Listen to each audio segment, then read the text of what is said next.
relatório... Vamos nos ater. Nós não estamos no momento de discussão. Vamos prosseguir.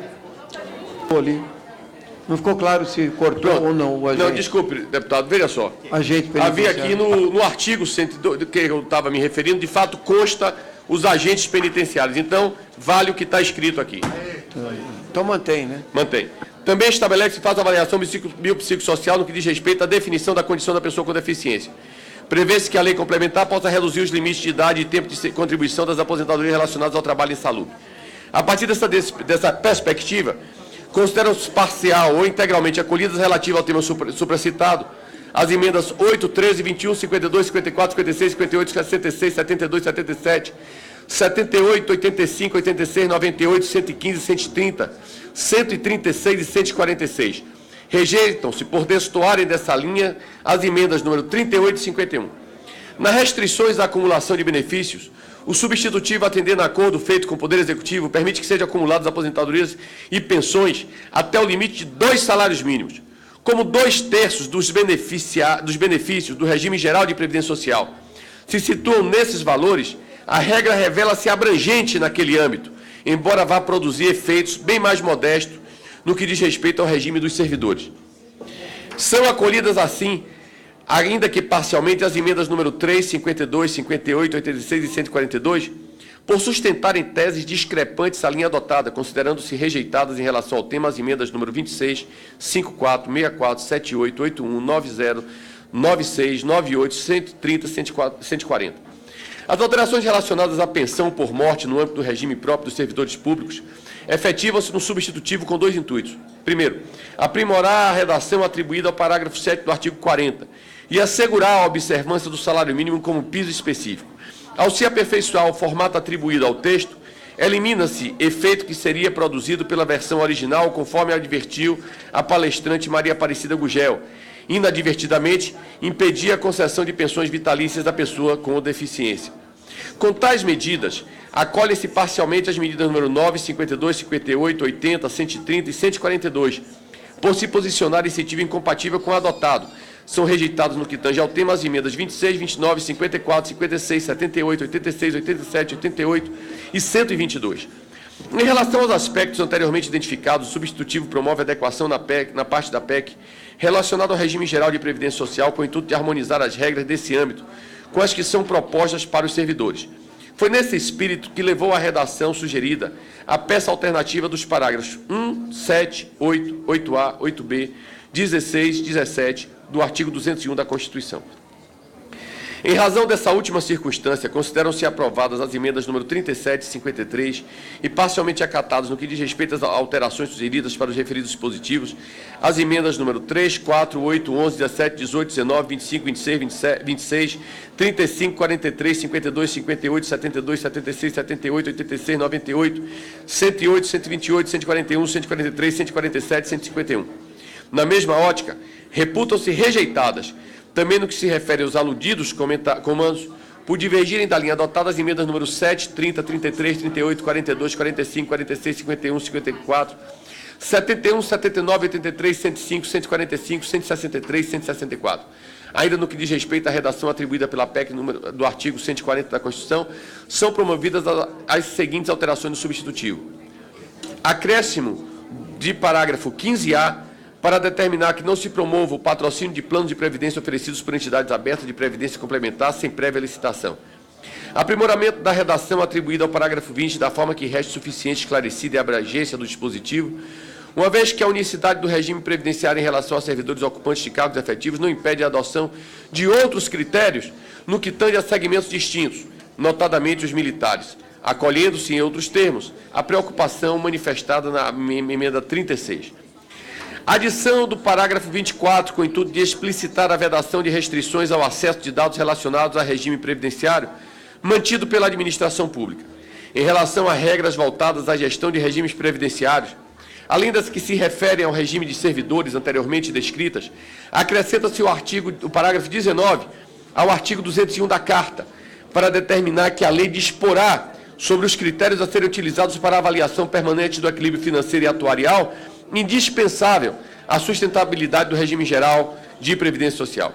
A despeito das ponderações anteriores feitas, no sentido de que a questão fiscal não possui efeito preponderante no que diz respeito à relevância da proposição em curso, o substitutivo se ocupa de promover aperfeiçoamentos na legislação tributária voltados a inibir a evasão de receitas. Trata-se de despesas com o sistema previdenciário, também a outra face da moeda, isso é, a racionalização do sistema de custeio. Acata-se o substitutivo com modificações formais e justamente com o intuito de evitar a evasão de receitas previdenciárias, a redação sugerida no texto do original para o parágrafo 5º do artigo 149 da Constituição. Rejeita-se, em decorrência, a emenda 104 em relação a esse aspecto, por sugerir a supressão do dispositivo. Nesse âmbito, o substitutivo introduz modificação no parágrafo 11 do artigo 195 da Carta, para restringir benefícios fiscais relacionados a receitas previdenciárias. Abre-se, em parágrafo 11A, acrescida ao dispositivo, a possibilidade de que, por lei complementar, se prevejam exceções a favor de pequenos contribuintes, mas que se adote a providência, o rigor será aplicado de forma irrestrita. Também se introduz o parágrafo 11B, com o intuito de determinar que não se promova a concessão de isenção, redução de alíquota ou base de cálculo de contribuições previdenciárias, sem que se compense o sistema de aposentadorias e pensões custeados por tais receitas, atende parcialmente com a providência a preocupação manifestada nas emendas 49, 61, 73 e 123. Outra modificação no mesmo dispositivo que dificultará a vida de sonegadores consiste no acréscimo de um parágrafo 11C, por meio do qual se visa responsabilizar o patrimônio pessoal dos gestores, que se verifica a inadimplência por parte de pessoas jurídicas em relação a contribuições previdenciárias. Acredita-se que sonegadores contumazes refletirão melhor sobre suas próprias condutas e certamente não se declararão com tanto afinco a desviar recursos pertencentes, em última análise, a pensionistas e aposentados. No que tange a regras relacionadas ao regime geral de previdência social sem correspondência com o regime aplicável aos servidores públicos, o substitutivo suprime do texto original a nova redação atribuída ao artigo 95, 1A e 2, que se aprovada a alteração, não se verificaria nenhuma inovação do texto e seriam suscitadas dúvidas quanto à incidência de contribuições previdenciárias sobre a remuneração de empregados rurais. Acata-se destaque com relação a esse aspecto a emenda número 104. O substitutivo aproveita com indispensáveis aperfeiçoamentos o texto sugerido no parágrafo 8 do artigo 95 da Constituição. Trata-se de questão dedicada à vista de vulnerabilidade da maior parte dos segurados abrangidos pelo dispositivo.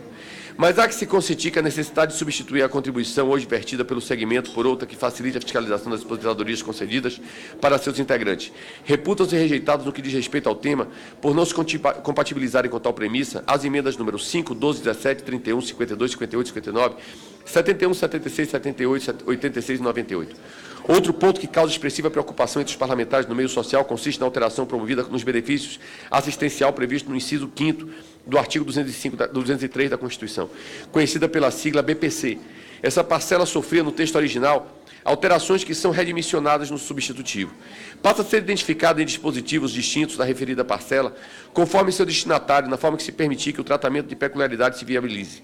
No inciso 5 do artigo 203, continua sendo previsto, agora classificado de forma mais precisa, isso é, como transferência de renda, o pagamento em favor de pessoas com deficiência, abrindo-se o inciso 6, em que se contempla as pessoas idosas. No último caso, a idade estabelecida no texto original para acesso ao BPC é reduzida em 70 para 68 anos. Em relação a pessoas com deficiência, a determinação para que o benefício fosse pago de acordo com o grau de deficiência é substituída pela imposição de avaliação biopsicossocial como condição para a sua concessão.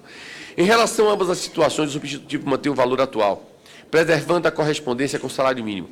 E nos dois casos, se introduz a exigência que se apure a possibilidade de suporte familiar antes de impor o ônus ao aparato estatal. Também se determina que o cálculo da renda familiar desconsidere parcelas relativas a outros programas sociais, especificados no substitutivo. A transição para a nova idade mínima é fixada na parte transitória da nova emenda em 9 anos, iniciando-se a progressão da mesma data prevista para as aposentadorias. Por fim, ainda em relação à parcela de que se cuida, tal como se procede em relação a normas no âmbito do regime próprio dos servidores públicos e do regime geral de previdência social, promove-se a exclusão de regra de transição que estabelece em 5 anos o período de aumento da idade prevista para o BPC, por força das variações demográficas. Trata-se de norma de aplicação contida, pela qual não há como estabelecer imposição revestida no referido artigo. Tais regras conduzem, no particular, ao acatamento parcial das emendas número 1, 39, 41, 44, 52, 54, 58, 70, 91, 98, 108, 128, 130 e 140. Não se aproveitam pelo mesmo motivo as emendas número 2, 29, 32, 30, 40, 47, 78, 86, 96 e 128. A questão seguinte a abordar repousa nas regras de transição. Talvez o mais polêmico de todos os temas, na medida que se afeta de modo concreto expectativas de direito distintas e complexas. Partiu-se de premissas discrepantes, adaptadas à realidade de cada segmento.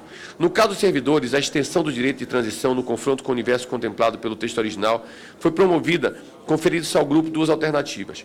Ou se aposentarão com pequeno acréscimo na data atualmente prevista, abdicando da integralidade da paridade dos proventos, ou, para que se disponham desse direito, aguardarão até a idade de 65 anos para preservá-lo de forma como hoje é previsto. No campo mais abrangente, o da iniciativa privada, promoveu-se uma alteração de paradigmas. A transição baseia-se no critério da contribuição e não na idade do segurado, visto que hoje o sucesso ou não a benefícios previdenciários no âmbito do RGPS funda-se nesse parâmetro, mais do que em qualquer outro. Na sistemática adotada, faz com que a idade mínima inicialmente prevista, 53 anos para mulheres e 55 para homens, aumente progressivamente até atingir o patamar previsto no texto permanente. A cada segurado aplica-se, contudo, a idade correspondente ao período contributivo que lhe restar na data de publicação da alteração constitucional. Página que está aí, relator? Que página que está? Saiu da tela. Estou na página 48, deputado, no primeiro parágrafo da página 48. Obrigado. A cada segurado aplica-se, contudo, a idade correspondente ao período contributivo que lhe restar na data da publicação da alteração constitucional aqui abrangida. Supondo-se, por exemplo, que determinado segurado ainda tenha de cumprir, computado o período adicional, 8 anos de contribuição antes de requerer a aposentadoria, será aplicado ao seu caso pessoal a idade em vigor, 8 anos depois de publicada a emenda constitucional. Na progressão prevista, valerá para o exercício de 2025, 8 anos depois de publicação da emenda, a idade mínima de 57 anos, de forma que somente quando completar essa idade poderá requerer a concessão do benefício. O mecanismo não se vincula ao efetivo recolhimento das contribuições do período imediatamente subsequente à aprovação da PEC. No caso tomado a título de ilustração, não se dispensa o cumprimento dos referidos 8 anos, mas não se exige que eles sejam cumpridos até 2025. Se o segurado em questão hoje possui 45 anos, poderá cumprir os 8 anos que lhe restam, entre 49 e 57 anos, o que não o obriga a permanecer empregado para preservar a sua idade mínima de aposentadoria. Isso é muito importante, porque muitas pessoas falavam em quando a pessoa chegasse nessa idade mínima, já estaria valendo a nova idade mínima. Então, a idade mínima que é calculada é mantida. Nós, ao longo dos nossos debates, chamamos isso de cristalização. Ou seja, faz-se a conta, se cristalizam a idade e essa idade é mantida. Não há aquela história, usando uma expressão de simulação, como o sujeito falou, é o cavalo correndo atrás da cebola, da cenoura com alguém montado em cima, botando a cenoura na frente. Chegou nessa idade, cristalizou, ele tem direito a se aposentar. Trata-se de mecanismo justo e adequado ao fim visado, na medida em que leva em conta não a idade de cada indivíduo, mas o montante da sua contribuição ao sistema previdenciário. Serão tratados de igual forma segurados com distintas idades, desde que não tenham vertido as mesmas contribuições para o sistema previdenciário, acolhendo-se em relação ao aspecto pertinente crítica formulada pelo palestrante Marcos da Cunha Araújo. É preciso enfatizar, por se tratar de evolução relevante, aplicável tanto para servidores quanto para segurado do RGPS, a redução do período adicional de contribuição exigido na transição. Na complexa negociação a respeito, o governo restou convencido de que um período adicional de 50% sobre as contribuições remanescentes representaria um ônus excessivo e aceitou baixar esse percentual em 20 pontos. Destarte, Consideram-se parcialmente acatadas, no que tange às regras de transição formuladas no substitutivo, as emendas número 3, 12, 34, 52, 54, 58, 62, 69, 71, 74, 76, 80, 86, 89, 94, 97, 106, 108, 122, 127, 129, 140 e 148. Não se compatibilizam como premissas adotadas. Rejeitam-se nesse aspecto as emendas número 16, 20, 25, 27, 28, 47, 48, 56, 59, 60, 67, 68, 77, 78, 92, 98, 100, 102, 105, 103, 116, 146 e 157. Convém destacar a redução obtida na idade mínima exigida de produtores rurais em regime de economia familiar.